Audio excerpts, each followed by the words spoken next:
Repa bagi kita hari ini terambil dari 1 Raja-Raja pasal 11 ayat 1 sampai dengan 13. Saya akan baca ayat 1 sampai dengan ayat 3. Anak Bapak sekalian nanti akan meneruskan sampai dengan ayat 13. Demikian firman Tuhan. Adapun Raja Salomo mencintai banyak perempuan asing. Di samping anak Firaun, ia mencintai perempuan Moab, Amon, Edom, Sidon, dan Het. Padahal tentang bangsa-bangsa itu Tuhan telah berfirman kepada orang Israel, "Janganlah kamu bergaul dengan mereka, dan mereka pun janganlah bergaul dengan kamu. Sebab sesungguhnya mereka akan mencondongkan hatimu kepada Allah mereka." Hati Salomo telah terpaut pada mereka dengan cinta. Ia mempunyai 700 istri dari kaum bangsawan, dan 300 gundik. Istri-istrinya itu menarik hatinya daripada Tuhan. Anak Bapak yang terkasih dalam nama Yesus Kristus, Salomo adalah pribadi yang begitu luar biasa. Dikagumi bukan saja oleh rakyatnya, tetapi juga kerajaan-kerajaan yang ada pada masa itu. Namun pada akhirnya dia jatuh pada ketidaktaatan. Mari anak Bapak, lewat pembacaan firman Tuhan ini kita lihat ketidaktaatan Salomo. Yang pertama, kita lihat dulu siapa Salomo. Salomo adalah anak Daud dari Betseba, yaitu istri Uria. Kita tahu cerita Betseba menjadi istri daripada Raja Salomo, itu jalan ceritanya tidak baik. Namun pada akhirnya Raja Daud menetapkan ahli warisnya adalah dari Betseba, dari istri Uria.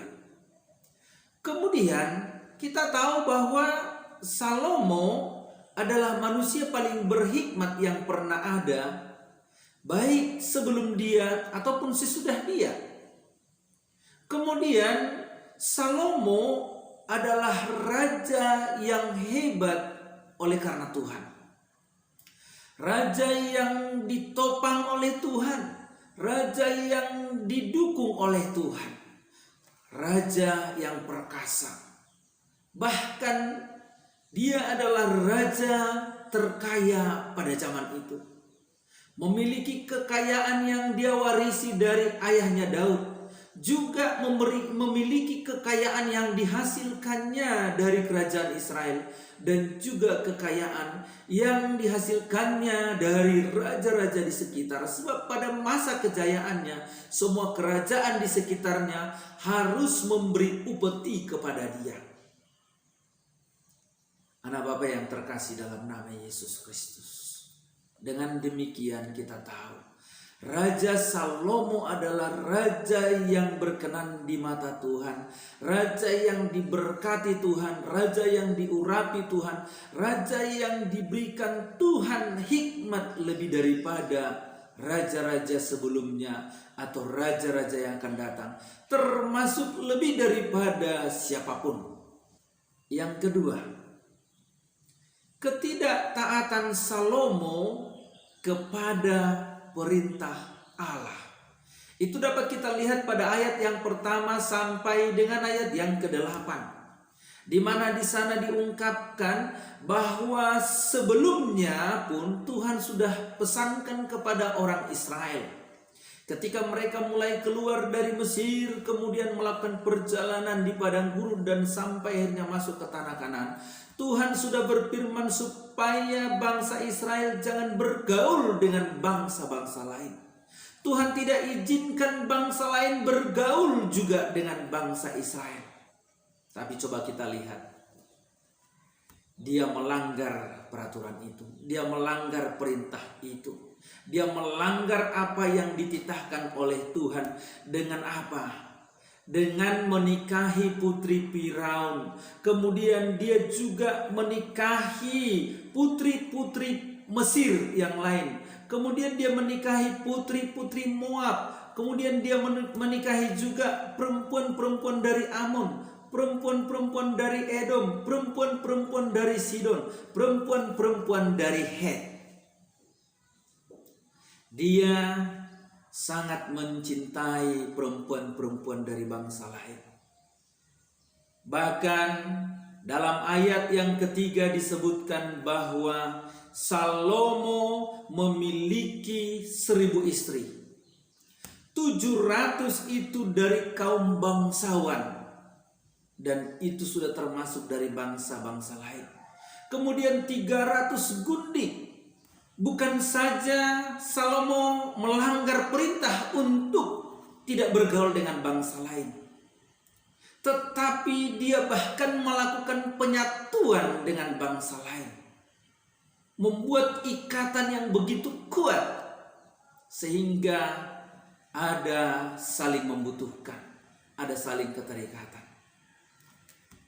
Dan yang puncaknya adalah Salomo tidak taat kepada Allah. Dia melanggar perintah untuk tidak menyembah Allah lain. Kita tahu hukum Taurat yang pertama berisi tentang larangan supaya tidak ada Allah lain di hadapan Tuhan, baik untuk disembah atau apapun. Namun Salomo telah menyembah Allah lain. Dia membangun bukit pengorbanan untuk dewa-dewa kejijian dari bangsa-bangsa lain. Ini yang telah dilanggar oleh Salomo. Ini yang membuat Tuhan marah. Ini yang membuat Tuhan murka. Di mata Tuhan, Salomo melakukan apa yang jahat. Yang ketiga, ketidaktaatan Salomo menghasilkan hukuman Allah. Itu dapat kita baca pada ayat yang ke-9 sampai dengan 13, di mana dikatakan pada ayat 12 bahwa Allah telah mengoyakkan kerajaan itu dari Salomo. Sama seperti Allah mengoyakkan kerajaan dari Saul, memberikannya kepada Daud. Hari ini juga akhirnya Allah mengoyakkan kerajaan itu dari Salomo. Namun pada ayat 12 dikatakan, tidak semuanya aku koyakkan. Aku masih berikan satu suku untuk kerajaanmu, yaitu suku Benyamin. Dan Tuhan berfirman kepada Salomo, aku tidak akan melakukan itu pada masa hidupmu, oleh karena aku ingat kepada hambaku Daud. Aku akan mengoyakkan itu nanti di masa anakmu. Anak Bapa yang terkasih dalam nama Yesus Kristus, ketidaktaatan Salomo menghasilkan hukuman bagi dia. Namun bukan hanya bagi dia, tetapi bagi keturunannya. Kerajaan itu dikoyak pada saat dia meninggal dan keturunannya menjadi raja.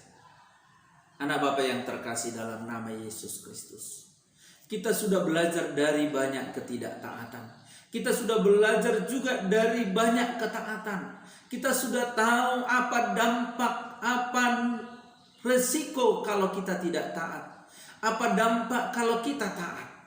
Kembali, ketaatan sekecil apapun akan berdampak pada dampak positif.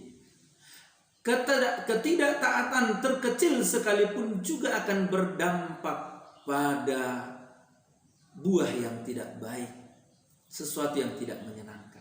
Oleh karena itu anak Bapak sekalian, taatlah sebagai anak-anak Tuhan. Dimanapun taatlah. Dengan taat, anak-anak Bapak sekalian telah menunjukkan identitas anak-anak Bapak sekalian sebagai anak-anak Tuhan. Dunia akan melihat siapa kita lewat ketaatan itu. Tetapi kembali ketika kita tidak taat, dunia juga akan melihat, dan yang mereka lihat adalah bahwa kita telah tercemar.